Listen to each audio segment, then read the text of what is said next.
자, 요렇게 지금 한지역 마늘을 심었는데, 요렇게 지금 원래 봄에 싹이 올라와야 되는데 지금 요거 때문에 지금 이게 마늘 종자가 한지역 마늘, 의성 마늘이 맞는지 이건 한지역 마늘 아니냐 이렇게 생각을 하시는 분들이 계신데, 이게 지금 이렇게 된 거에 대해서 제가 이제 설명을 드리도록 하겠습니다. 그러면 지금 원래대로 우리가 재배 방식이라면은 마늘 싹이 안 올라오거나 약간 올라오는 경우들이 발생을 하긴 해요.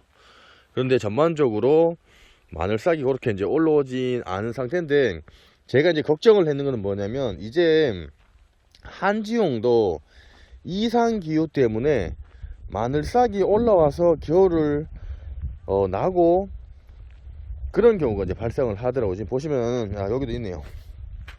자, 여기 보시면은 지금 한 2주 전에 날씨가 너무 따뜻했어요.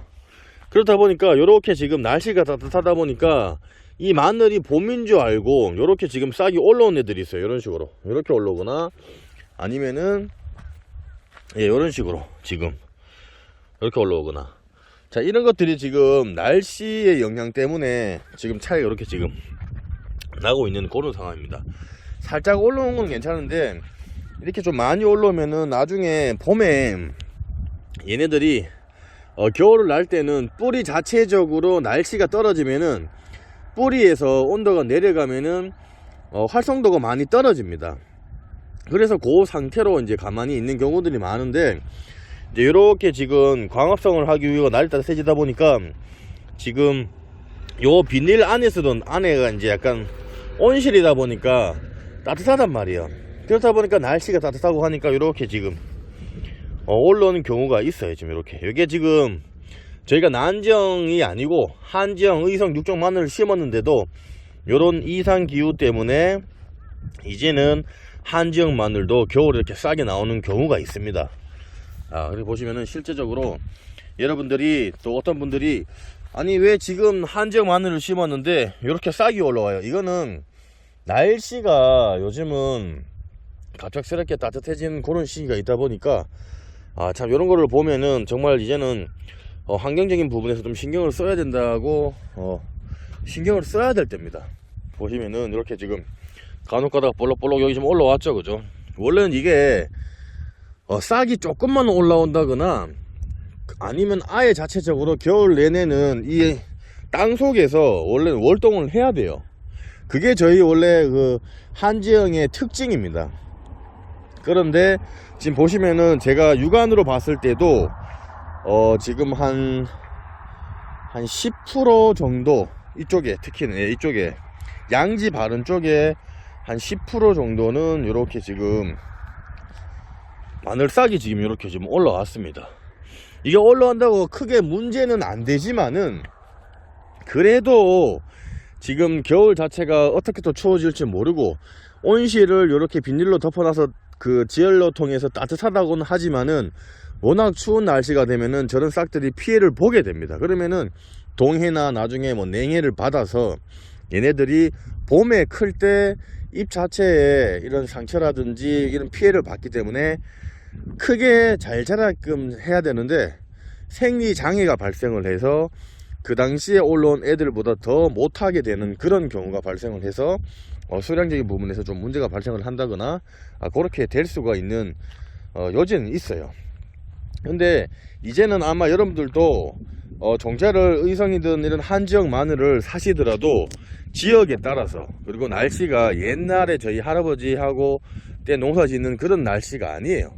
그만큼 기후도 변했고 작물도 지역에 따라서 좀 더 이제 사과 같은 경우가 보통 우리가 강원도 철원이라든지 예전에는 대구의 능금, 그래서 그쪽에 참 유명했었는데 요즘 대구에는 사과를 안 하는 것처럼 사과가 계속 올라갑니다. 그러니까 지역에 따라서 위도 이렇게 따라서 작물들도 이상 기후 때문에 계속 올라가고 있는 추세입니다. 자기 따뜻한 지방에도 뭐 바나나라든지 뭐 파인애플 뭐 이런 것들이 뭐 온실에서 재배가 된다는 얘기처럼 제주도에 있는 농산물들이 뭐 전라도 쪽에 따뜻한 지역에서 나는 것처럼 지금 마늘도 그렇게 지금 진행이 되고 있는 그런 상황이다 보니까 종자를 받으신 분들이 깜짝깜짝 놀라시는 분들이 있어요. 아니 의성 마늘을 한지형을 샀는데 아니 왜 이렇게 싸게 올라오냐. 자, 그 원인이 날씨 때문에. 그래서 여러분들 환경을 좀 생각을 해야 됩니다.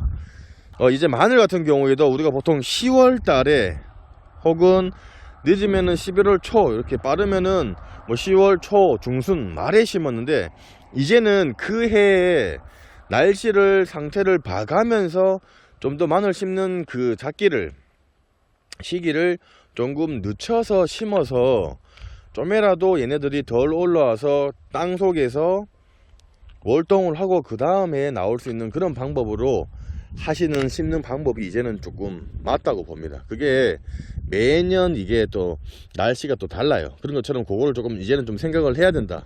첫 번째고요. 난지형은 우리가 보통 대서나 스페인산 마늘 품종 같은 경우에는 싹을 9월달에 심기 때문에 새싹이 올라와요. 우리가 쪽파처럼 올라온 상태에서, 그리고 나서 한 11월 한 중순이나 말쯤에 보통 부직포를 덮어요. 보통 유공비닐에다가 그런 이제 마늘 심고 나서 싹이 올라오면은 덮어서 이제 하는 방식으로 이제는 조금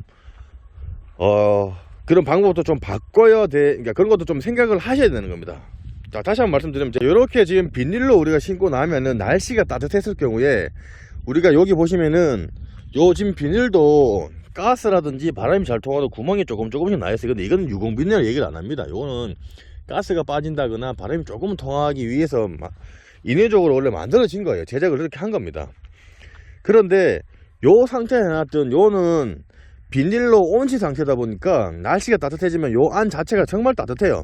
그렇다 보니까 이런 방식으로 했을 경우는 이게 일반적인 방식이에요. 따뜻하다 보니까 이 그 마늘 종자가 봄인가 싶어갖고 싹을 틔웁니다. 그러면은 새싹이 올라와요. 그래서 지금 이상기후로 인해서 이렇게 지금 한지역 마늘이 올라오고요. 유공 비닐 같은 경우에는 이게 부직포가 생각보다 물도 흡수가 잘 되고 바람도 잘 통하고, 그리고 요 보시면은 유공 비닐 같은 경우에는 이렇게 우리 손으로 사람들이 심고 구멍이 나 있잖아요. 그죠? 구멍이 나 있는 상태에다가 우리가 요 보시면은 위에다가 이렇게 부직포를 덮어요. 자, 이런 상태면은 마늘을 심고 부직포를 덮더라도 부직포는 바람이 잘 통합니다. 그리고 유공 비닐도 비라든지 눈이라든지 바람이라든지 잘 통하다 보니까 같은 한지역 마늘을 심었더라도 날씨가 조금 따뜻하더라도 얘네들은 바람이라든지 그리고 눈, 비 때문에 더 덜 올라와요. 그러니까 온도차가 온실에 보통 하우스에서 비닐로 씌운 것보다 부직포를 했을 경우에 토양 자체의 온도가 많이 낮아갑니다. 그렇다 보니까 얘네들이 종자들이 아직까지 겨울이라고 이걸 더 인식을 더 합니다. 그래서 활동을 안 하고 월동을 하고 나서 봄에 제대로 나오기 때문에 이제 이상기후 때문에는 저런 것도 나쁘지는 않지만은 요런 방식도 하면은 얘네들 같은 경우에는 우리가 난지형에도 요런 기술을 쓰지만은 일반적인 한지형 마늘도 이렇게 사용을 합니다.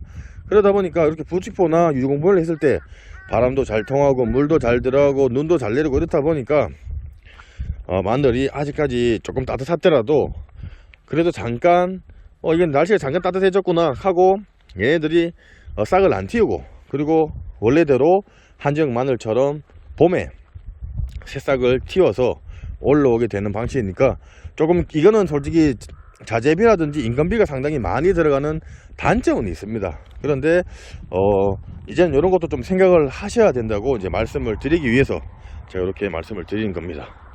기후 또 지역에 따라서 이렇게 보시다시피 새싹이 올라오니까 여러분들이 너무 걱정하지 마시고, 가장 걱정을 해야 될 거는 환경을 보호하고 가꾸는 그런 작업입니다. 이제는 표면적으로 이렇게 나타납니다. 나타나기 때문에 여러분들도 그런 환경적인 부분을 좀 더 생각을 하시고 그럴 수 있는 시간이 되었으면 하는 그런 바람입니다.